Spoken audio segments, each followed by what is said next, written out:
네, 반갑습니다. 구독자 여러분들, 수익민입니다. 자, 오늘도 고생 많으셨습니다. 어제에 이어서 오늘도 변동성이 굉장히 큰 하루였죠. 어제는 하락으로 크게 빠지고 오늘은 상승으로 빠르게 반등해주는 모습입니다. 월가에서는 우리나라 2배짜리 ETF가 전 세계 금융시장을 흔든다 라고 그렇게 표현을 했어요. 그만큼 우리나라 주식시장의 구조가 굉장히 비정상적이다라고 볼 수가 있겠죠.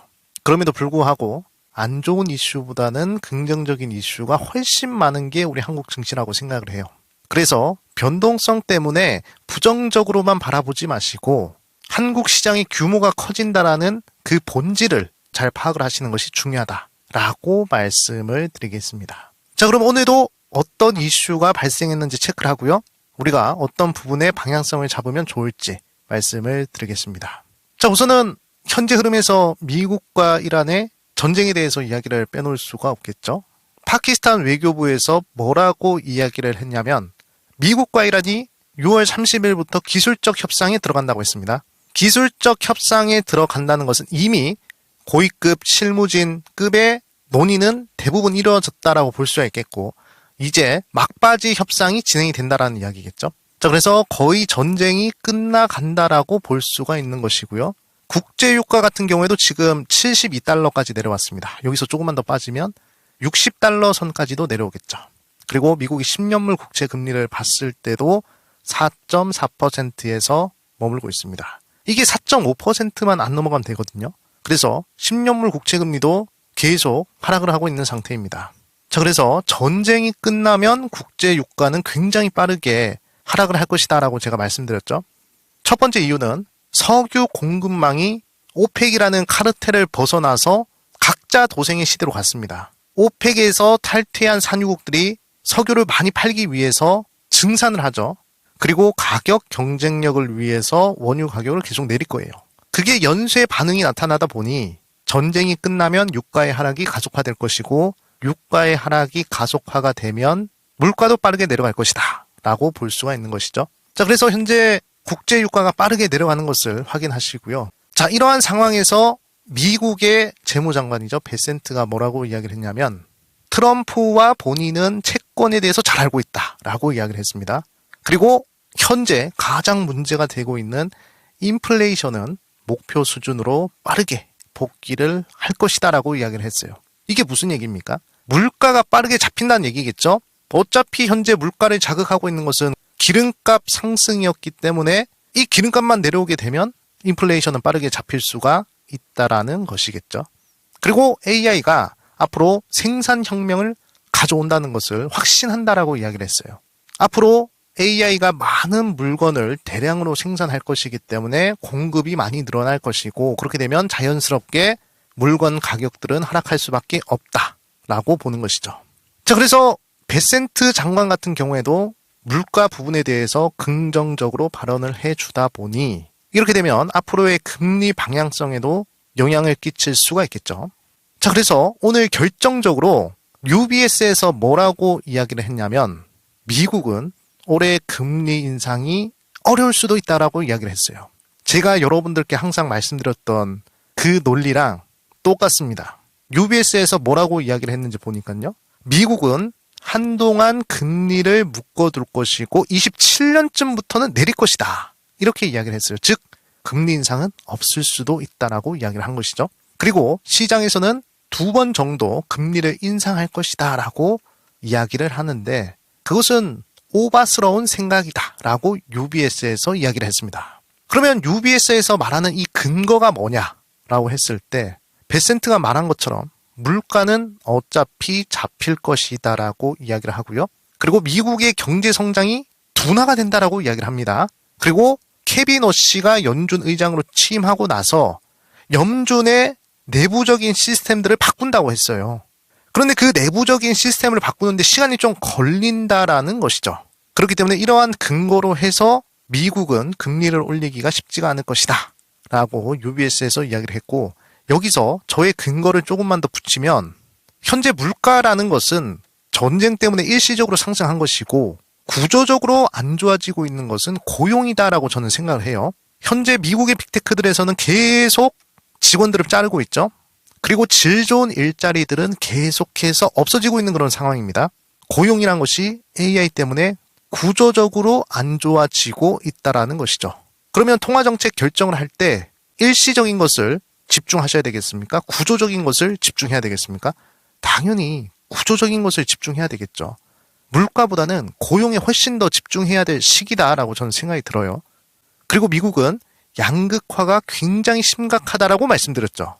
미국에서는 상위 10% 자산가가 주식의 80% 이상을 보유하고 있다고 해요. 그리고 미국의 상위 10%가 소비의 60%를 담당하고 있다고 합니다. 그런데 중산층이라든지 저소득층들은 매일매일 이자 나가서 힘들고 하루하루 살아가기가 힘든 그런 상황입니다. AI 때문에 일자리도 다 뺏겨버리고. 그래서 이런 상황에서 연준이 금리를 올려버리면 물가야 잡을 수 있겠지만 미국의 GDP 자체가 망가져버릴 수가 있다고요.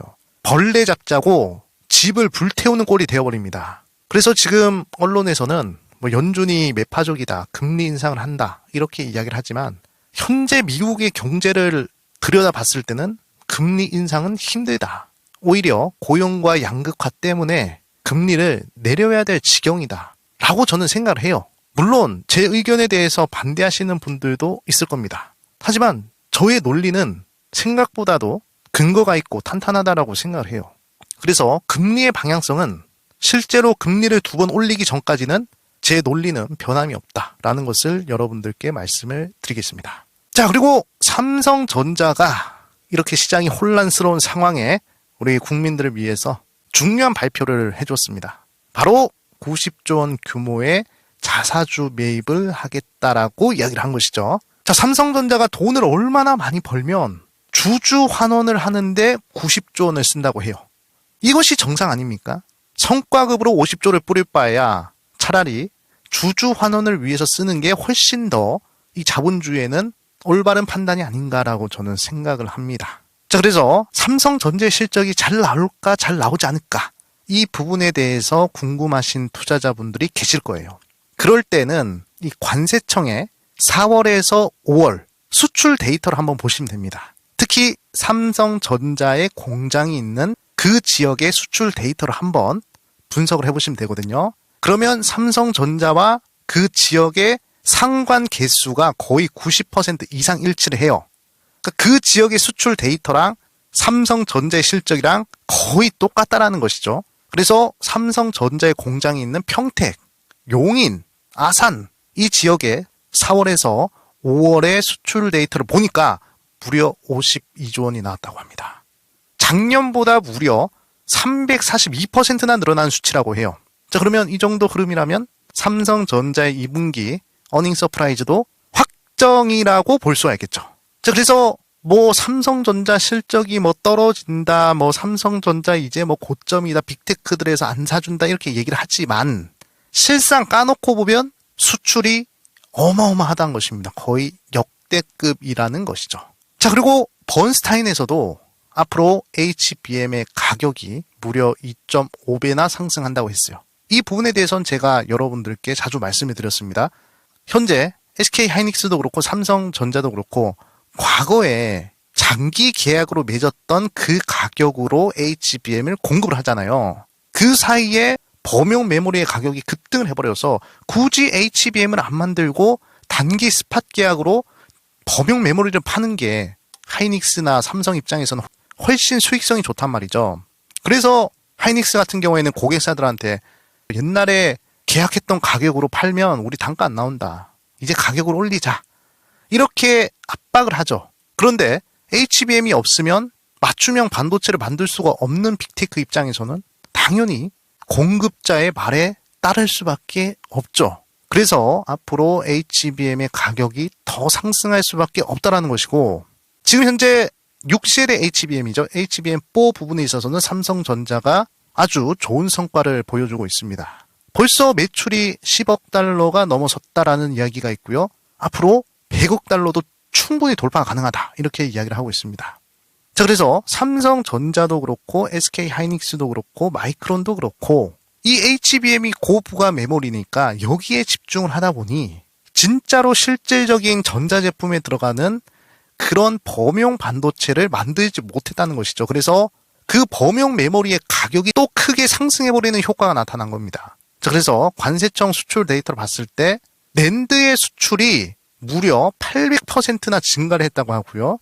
그리고 D램의 수출도 400% 이상 늘어났다고 합니다. 그러니까 시장이 예상을 했던 것보다 삼성전자는 훨씬 더 많은 돈을 쓸어 담고 있었다라는 것이죠. 그렇기 때문에 오늘자 10% 이상의 상승이 나오는 것이고, 이 메모리 반도체 주도주급의 종목들, 특히 삼성전자, 하이닉스 이런 종목들은 그냥 빠지면 매수를 한다라고 생각을 하셔야 됩니다. 여러분들께서 빚을 내서 투자를 하지 않고 분할 매수만 잘하면, 그러면 제 개인적인 생각으로는 매수 타점은 그렇게 중요하지가 않다라고 생각을 해요. 자, 그래서 삼성전자는 악재보다는 호재가 훨씬 더 많은 그런 상황이다라고 볼 수가 있는 것이고요.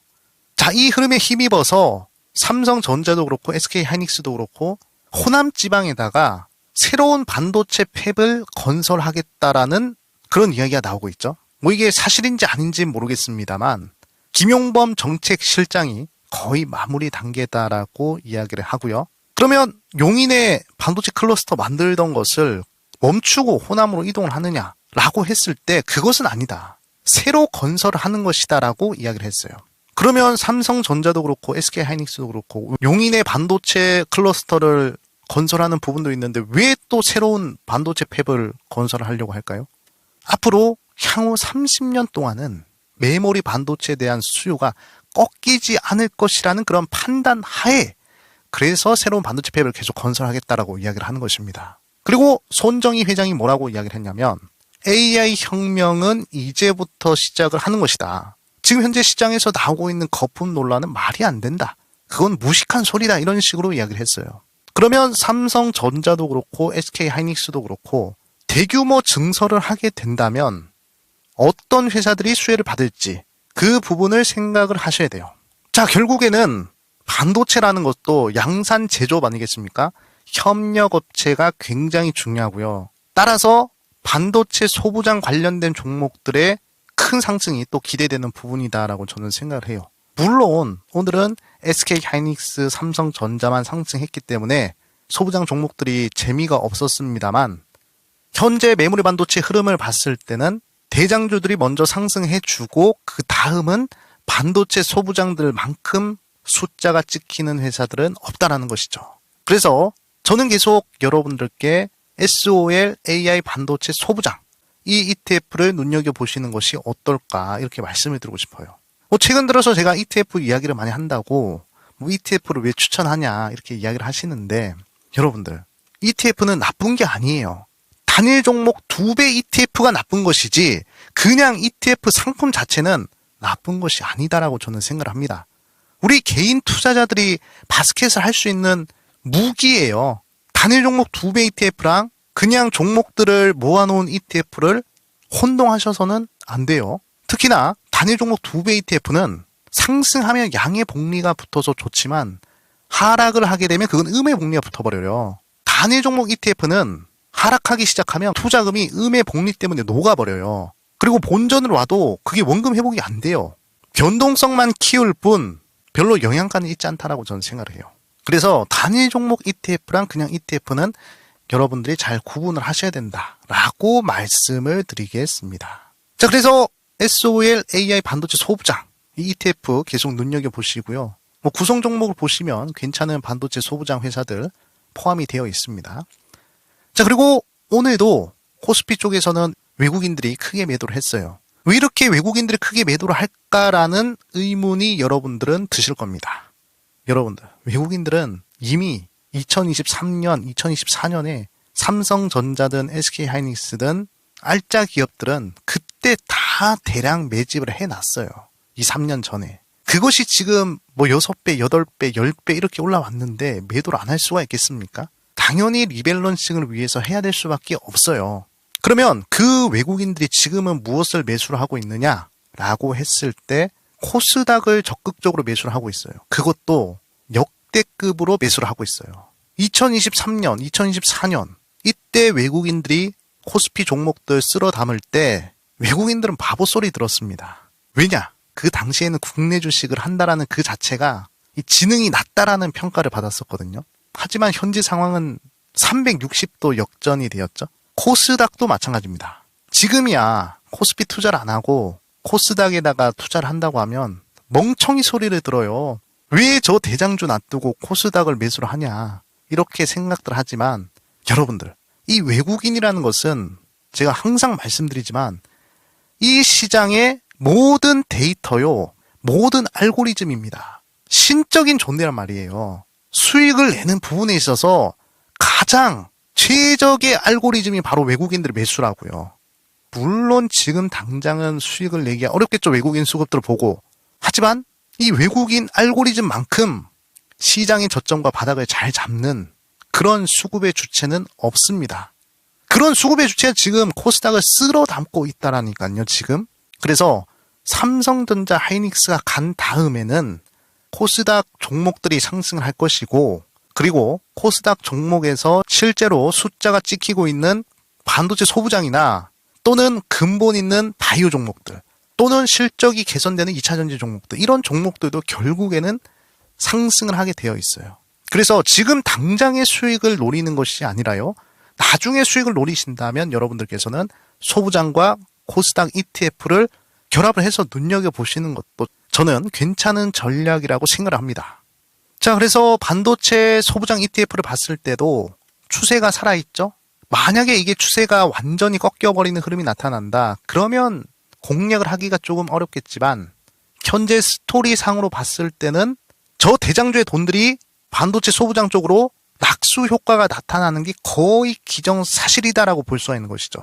그래서 상승과 하락을 반복하면서 계속 추세가 이어지지 않을까라고 저는 생각을 합니다. 뭐 월봉 추세도 괜찮고요.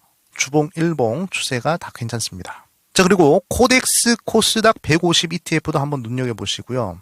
만약에 이런 식으로 5일 이동평균선이 아래로 꺾이는 흐름이다. 이런 구간에 위치를 했다면 저는 여러분들께 코덱스 코스닥 150 ETF를 추천하지 않았을 거예요. 하지만 파란색 라인이 꺾이는 영역 안으로 들어왔잖아요. 그러면 이 정도 흐름이란 것은 털릴 만한 사람들이 대부분 털리고 이제는 매물이 없는 상태라는 것이에요. 그리고 그 흐름을 파악한 외국인 알고리즘도 매수를 진행을 하고 있잖아요. 그럼 이 정도 흐름에서는 어느 정도 저점을 잡을 수가 있는 자리다라는 것이고, 만약에 시장의 변수가 추가적으로 생겨서 더 빠져봤자 현재 상황에서는 10% 정도까지 밖에는 빠지지가 않을 것이다라고 저는 생각을 해요. 그래서 지금 코스닥에 대해서 굉장히 부정적으로 생각하시는 분들이 많은데 앞으로 3개월 뒤, 6개월 뒤, 1년 뒤를 보세요. 코스닥 종목들에서 또 엄청난 상승이 나오는 종목들이 생길 수가 있다라니까요. 여러분들, 외국인 매수라는 것은 현재 시장에서 발생하는 모든 수익에 가장 최적화된 알고리즘이에요. 그러니까 수익 그 자체라고 볼 수가 있는 것입니다. 그 외국인 알고리즘이 코스닥을 열심히 매집을 하고 있어요. 과거 2년 전, 3년 전에 코스피를 매수를 하듯이. 그래서 지금은 조금 이럴 수도 있겠지만은 앞으로 여러분들이 이 부분에 집중을 하신다면 그때는 삼성전자 하이닉스를 내가 바닥에서 못 잡았지만 다음 차례는 노려볼 수 있지 않을까라고 개인적으로 생각하고 있어요. 자, 그래서 오늘은 반도체 소부장 ETF 눈여겨보시고요. 코스닥 150 ETF도 눈여겨보시라 강조를 드리겠습니다. 여러분들, 언론에서 이야기하는 모든 것들을 그대로 믿을 필요가 없어요. 항상 언론은 우리 개인 투자자들을 털기 위해서 어떠한 수단과 방법을 가리지 않고 여러분들께 공포를 심으려고 노력을 할 거예요. 그럴 때마다 항상 데이터 그리고 시나리오 이런 부분들을 잘 집중을 하신다면 이 시장에서 털리지 않고 끝까지 살아남으셔서 좋은 결과를 쟁취할 수 있을 것이다 라고 생각을 합니다. 여러분들, 투자는 마라톤입니다. 마라톤을 하는 데 있어서 가장 중요한 것은 기록보다도 끝까지 완주하는 것이다 라고 생각을 해요. 여러분들도 이 AI 혁신기에서 끝까지 잘 살아남으셔서 완주를 하시길 바랍니다. 자, 그리고 마지막으로 저희 수익맨 채널이 100% 무료로 텔레그램 방을 운영하고 있습니다. 여기서 다양한 투자 정보들과 자료들을 무료로 공유를 해드리고 있습니다. 특히 장 시작하기 전에 제가 중요하다고 생각하는 뉴스들, 그리고 그 뉴스와 관련된 종목들 한눈에 보기 편하게 이렇게 업로드를 해드리고 있습니다. 아침에 뉴스 하나하나 찾기 귀찮다 하시는 분들이나 또는 주도 트렌드를 빠르게 찾아보고 싶다 하시는 투자자분들은 저희 텔레그램방 컨텐츠 이용해 보시면 도움이 될 것 같습니다. 그리고 제가 직접 집필한 급등의 법칙 책이 여러분들 덕분에 대형 서점 3사 베스트셀러에 들어가게 되었습니다. 대단히 감사하고요. 여기에 수익을 낼 수 있는 많은 원칙과 철학들, 방법들 작성해놨으니까요. 단순 주식 공부가 아니라 정말로 수익을 한번 내보고 싶다 하는 투자자분들은 읽어보시면 도움이 될 것 같습니다. 자, 그러면 텔레그램방 어떻게 입장하시는지 안내 말씀드리겠습니다. 채널 메인 페이지를 보시면요. 링크가 있습니다. 링크를 터치해 주시면 바로 텔레그램방 이동 가능하시고요. 댓글창 상단에 보시더라도 링크가 있습니다. 링크를 터치해 주시면 바로 이동이 가능합니다. 텔레그램방 들어오시는데 여러분들의 전화번호, 개인정보, 설문조사 필요가 없습니다. 그리고 저희 채널이 여러분들 덕분에 구독자 17만 명을 달성할 수 있게 되었습니다. 대단히 감사하고요. 아직 구독 버튼 안 눌러주신 우리 투자자분들께서는 구독 한 번씩 눌러주시면 항상 좋은 영상으로 보답해드리겠습니다. 그리고 알림 설정도 꼭 한번 눌러주셔야 그래야 양질의 정보를 빠르게 받아보실 수가 있습니다.